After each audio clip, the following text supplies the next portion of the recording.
ആടാ മോനെ ആവേശം ഫഹദ് ഫാസിൽ അടിച്ച് പൊളിച്ച് തകർത്ത് തിമിർത്ത് തരിപ്പണമാക്കിയ ഒരു പടം. എന്താ പറയാ, ഫുൾ ഓൺ എനർജിയിൽ അഭിനയിച്ചിരിക്കുകയാണ്. ഞാൻ ഈ ഇടയ്ക്ക് കണ്ടതിൽ വെച്ച് ഫഹദ് ഫാസിലിന്റെ ഏറ്റവും നല്ല പെർഫോമൻസ് കണ്ടൊരു പടം. ഇങ്ങനെ ഈ മാസ് ആക്ഷൻ ഹീറോ ആ ഒരു പരിവേഷത്തിൽ നമുക്ക് പൊതുവെ എന്താ നമ്മുടെ ഒരു മൈൻഡിൽ വന്നിരിക്കുന്ന മാസ് ആക്ഷൻ ഹീറോ എങ്ങനെയാണ്? ഇപ്പൊ ലാലേട്ടൻ, മമ്മൂക്ക അവരൊക്കെ വന്ന് ചെയ്യുന്നതിൽ കുറച്ച് സൈസ് ഉണ്ട്, കുറച്ച് മസിലുണ്ട്. പക്ഷെ ഇവിടെ എന്ന് പറഞ്ഞു കഴിഞ്ഞാൽ ഒന്നുമില്ല, മെലിഞ്ഞൊരു സാധാരണക്കാരനായ മനുഷ്യൻ, ഭയങ്കര എന്താ പറയാ ഫിസിക് ഒന്നുമില്ല, വലിയ ഹൈറ്റ് ഒന്നുമില്ല. പക്ഷെ ആ ഒരു പുള്ളിക്കാരൻ വിചാരിച്ചു കഴിഞ്ഞാലും ഒരു എന്താ പറയുക, ഒരു വലിയൊരു ക്രൗഡിനെ കൂടെ നിർത്താൻ പറ്റും, അല്ലെങ്കിൽ വലിയൊരു കൂട്ടത്തിനെ നേരിടാൻ പറ്റും എന്നൊക്കെ കാണിക്കുന്ന ഒരു എന്താ പറയുക, നമുക്ക് ഏതൊരു സാധാരണക്കാരനും ഭയങ്കര ഒരു കോൺഫിഡൻസ് തരുന്ന ഒരു സിനിമയാണ് ആവേശം. ആവേശം സിനിമ എന്താ പറയുക, രണ്ട് പകുതി രണ്ട് ഡിഫറെന്റ് ടൈപ്പ് ഓഫ് സ്റ്റോറി ആയിട്ടാണ് എനിക്ക് ഫീൽ ചെയ്തത്. ഫസ്റ്റ് ഹാഫ് എന്നെ സംബന്ധിച്ചിടത്തോളം എനിക്ക് വളരെയധികം ഇഷ്ടപ്പെട്ടു. ഫഹദ് ഫാസിലിന്റെ പെർഫോമൻസ് ബ്രില്യൻ്റ് ആയിരുന്നു ഫസ്റ്റ് ഹാഫിൽ. ഫഹദ് ഫാസിൽ വരുന്നവരെ സിനിമ കൊണ്ടുവന്നത് നമ്മുടെ റോഷനും പ്രണവും ഒക്കെ ആയിട്ടാണ്. മിഥുൻ എന്ന് പറഞ്ഞൊരു ആക്ടറുണ്ട്. ഒരുപാട് പുതിയ ആക്ടേഴ്സ് വന്നിട്ടുണ്ട്. എല്ലാവരും നല്ല സ്മൂത്ത് ആയിട്ടാണ് സിനിമ കൊണ്ടുവന്നത്. ഫസ്റ്റ് ഹാഫിലെ സ്റ്റോറി നമുക്കറിയാം, സ്ഥിരമായിട്ടുള്ള തന്നെ കോളേജ് ഫൈറ്റ്, അതിന് മറിച്ച് എന്താ പറയുക അടി തിരിച്ചടി, അതൊക്കെ തന്നെയാണ് സംഭവം. സെക്കൻഡ് ഹാഫിലോട്ട് കയറുമ്പോഴാണ് കഥ മാറുന്നത്. ശരിക്കും പറഞ്ഞു കഴിഞ്ഞാൽ പിന്നെയാണ് നമുക്ക് ആ ഒരു ആ ക്യാരക്ടറിലോട്ടുള്ളൊരു ഡെപ്തും അതിൻ്റെ കാര്യങ്ങളും പിന്നീട് കുറേ തമാശകളും എല്ലാം വരുന്നുണ്ട്.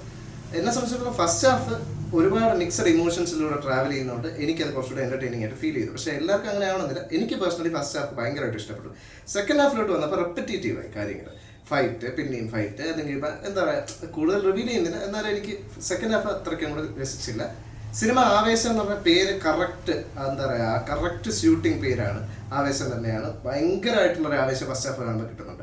അതിലൊരു പ്രധാന പങ്ക് വഹിച്ചിരിക്കുന്നത് മ്യൂസിക്കാണ്. സുഷിൻ ഷാന്റെ മ്യൂസിക് വളരെ ബ്രില്യൻ്റ് ആയിട്ട് ചെയ്തിട്ടുണ്ട്. ശരിക്കും പറഞ്ഞാൽ പലപ്പോഴും നമുക്ക് ഈ അനിരുദ്ധിൻ്റെയൊക്കെ സിനിമകളിൽ കാണില്ല കേട്ടോ, ഈ ഡപ്പാങ്കൂത്ത് പാട്ടൊക്കെ ആ ഒരു ലെവൽ ഒരു ബീജിയമാണ്. ഗലാട്ട ആയാലും ശരി, ഇല്ലുമിനാറ്റി ആയാലും എല്ലാം അടിപൊളി പാട്ടാണ്.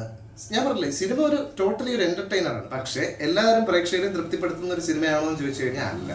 എല്ലാം ഇപ്പം എന്താ പറയുക, ഫാമിലി ഓഡിയൻസ് പോയി കഴിഞ്ഞാൽ അവർക്ക് പ്രത്യേകിച്ച് റിലേറ്റ് ചെയ്യാനൊരു ഭയങ്കരമായൊരു കഥയോ അല്ലെങ്കിൽ അത്രയും ഫണ്ണി ആയിട്ടുള്ള സീക്വൻസുകളോ ഒന്നുമില്ല. പക്ഷെ നമ്മൾ യൂത്തിന് പോയി കഴിഞ്ഞാൽ ശരിക്കും പറഞ്ഞാൽ തിയേറ്ററിൽ ആഘോഷിക്കാൻ പറ്റിയ സാധനം ചെയ്തു വെച്ചിട്ടുണ്ട്. ഫഹദ് ഫാസിൽ നമുക്ക് എന്താ വരത്തിന് ശേഷം ഇത്തരം ഒരു മാസ് കഥാപാത്രം എന്താ പറയുക ഫൈറ്റും കാര്യങ്ങളൊക്കെ ആയിട്ട് ചെയ്തത് കുറവാണ്. ഈ സിനിമയിൽ ശരിക്കും നല്ല ഫൈറ്റും കാര്യങ്ങളൊക്കെ ചെയ്തിട്ടുണ്ട്.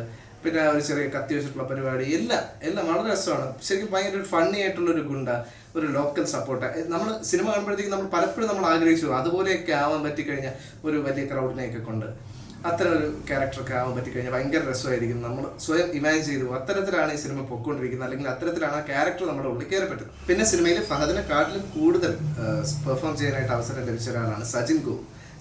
നമുക്കറിയാം, രോമാഞ്ചം സിനിമ കണ്ടവർക്ക് എല്ലാവർക്കും മനസ്സിലേക്ക് കയറി പറ്റിയിട്ടുണ്ടാകും. ചുരുളിയിലുണ്ട്, പിന്നെ കുറേ സിനിമകളിലൊക്കെ ഉണ്ട് പുള്ളി. അദ്ദേഹത്തിന്റെ ഈ സിനിമയിലെ പെർഫോമൻസ് പലപ്പോഴും നമ്മുടെ ലാലില്ലേ, താടിലാല്, ആ ലാലിനെയും ഓർമ്മിപ്പിക്കുന്നതാണ്, സലീം കുമാറിനെ ഓർമ്മിപ്പിക്കുന്നതാണ്. കാരണം സലീം കുമാർ മറ്റൊരു പണ്ട് ഞാൻ ആശുപത്രിയിൽ ചോര തൂരി കിടന്നക്കാരൻ എന്നൊക്കെ പറഞ്ഞൊരു സിനിമയിൽ ഡയലോഗ് ഉണ്ടല്ലോ, ആ ഒരു സ്റ്റൈലിലാണ് ഇതിനകത്തൊരു സ്റ്റോറി നറേഷനൊക്കെ ഉണ്ട് പുള്ളിയുടെ. വളരെ രസമായിട്ട് പുള്ളി ചെയ്തിട്ടുണ്ട്. സോ ആ ഒരു ആക്ടർ മലയാള സിനിമയ്ക്ക് ഒരു മുതൽക്കൂട്ട് തന്നെയാണ്. അത് നമുക്ക് എന്താ പറയുക, കണ്ണും പൂട്ടി നമുക്ക് പറയാം. വളരെ ഇമ്പാക്ട്ഫുൾ ആയിട്ടാണ് പുള്ളി ആ റോൾ ചെയ്തിരിക്കുന്നത്. പിന്നെ ഇതിലെടുത്ത് പറയാനായിട്ടുള്ള ബാക്കി കാര്യങ്ങൾ ഞാൻ നേരത്തെ പറഞ്ഞല്ലോ, മ്യൂസിക് ആയാലും പിന്നെ ഡയറക്ഷൻ. ജിത്തു മാധവനാണ് ഇതിന്റെ ഡയറക്ടർ എന്നറിയാലോ. സ്റ്റോറി റൈറ്റിംഗ് എല്ലാം അത് തന്നെയാണ്, നന്നായിട്ട് തന്നെയാണ് ചെയ്തിരിക്കുന്നത്. രോമാഞ്ചം പോലെ ഒരു സിനിമ എക്സ്പെക്ട് ചെയ്താലും പോകണ്ട, കാരണം അങ്ങനത്തെ ഒരു ടൈപ്പ് ഒരു പടമല്ല. അതൊരു ഹൊറർ കോമഡി ആയിരുന്നു. ഇത് എൻറ്റയർലി ഡിഫറെൻ്റ് ആണ്. ഒരു ഫൺ ഫീൽഡ് ആയിട്ടുള്ള ഒരു അടിപൊളി മാസ് മൂവി കാണാൻ പോകുന്നുള്ള രീതിയിൽ. പിന്നെ പലരും രാജമാണിക്കുമായിട്ടൊക്കെ കമ്പയർ ചെയ്യുന്നുണ്ട്. ഒരിക്കലും ആ ഒരു കമ്പാരിസൻ്റെ ആവശ്യമില്ല. ഇത് വേറെയാണ്. ഇത് നമ്മുടെ എന്താ പറയുക, വേറെ എൻറ്റയർലി ഡിഫറെൻ്റ് ആയിട്ടുള്ള ഒരു സ്ഥലവും വേറെ കാലഘട്ടവും എല്ലാം. പക്ഷേ നിങ്ങൾ ഉറപ്പായിട്ട് ഈ സിനിമ ഒരിക്കലും നിരാശപ്പെടുത്തില്ല, എൻ്റർടൈൻ ചെയ്യും. ഫസ്റ്റ് ഹാഫ് ഉറപ്പായിട്ട് എൻ്റർടൈൻ ചെയ്യും. സെക്കൻഡ് ഹാഫിനെ പറ്റി എനിക്ക് അങ്ങനെ ഒരു ഇതില്ല. പക്ഷേ ഫസ്റ്റ് ഹാഫ് ഉറപ്പായിട്ട് നിങ്ങൾ എൻ്റർടൈൻ ചെയ്യും.